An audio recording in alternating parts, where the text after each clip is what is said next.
ICHAO maram oiraga awaba taraba amadi TONGANBA flood relief camp singda CHANGJAPHAM LOUDUNA LEIRIBA singda Heirok Apunba Club AMASUNG Heirok Apunba Meira Paibi Tengbang Potlam kaya Khutshinnakhre Tengbang Potlam sing adu Heirok ki miyam na angam maputhokna duna pikibani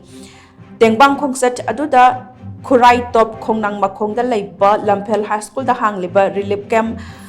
Khurai Hekru Makhongi Maitai amadi Maitai Pangal Singi damak hangliba relief camp ni amadi ICHAO asina awaba mayoknariba kaya da chana thaknaba potlam kaya piriba cyclist Rohan film da Tengbang Potlam sing adu shinakhi Tengbang khongsat aduga mari leina Heirok Apunba Club ki president Wahengbam Ziban na hai ngasi chatliba Tengbang khongsat asi ahanba tangka ke oina Heiroki miyam na angam baputhok na duna chatpani makhata na su leptana ising ICHAO asna awaba taraba singda mateng pangnabagi thabak leptana chathakigani haike Oji akhona bijar basi ngasi loiba nati adubu ngasi na ahan ba hogdo poina mafam khara chala bijagani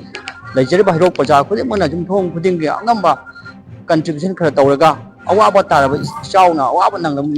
miyoi singda akhoi Heirok ki paja moina minungchi da yenglaga akhona mipong khuding makta gi jum thong khuding dagi akhona angam puthok charaga Heirok Apunba Club amadi Heirok Apunba Meira Paibi tarap tagi miyam khudi mating pangan